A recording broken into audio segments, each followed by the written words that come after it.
भारताचे एक सार्वभौम समाजवादी धर्मनिरपेक्ष लोकशाही गणराज्य घडवण्याचा त्याच्या सर्व नागरिकास सामाजिक आर्थिक व राजनैतिक न्याय विचार अभिव्यक्ती विश्वास श्रद्धा व उपासना यांचे स्वातंत्र्य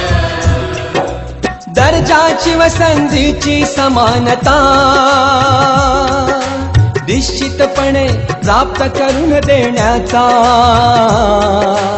आणि त्या सर्वांमध्ये व्यक्तीची प्रतिष्ठा व राष्ट्राची एकता आणि एकात्मता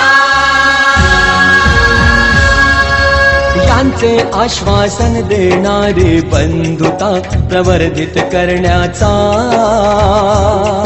संकल्पपूर्वक निर्धार करून आमच्या संविधान सभेत आज दिनांक 26 नोव्हेंबर 1949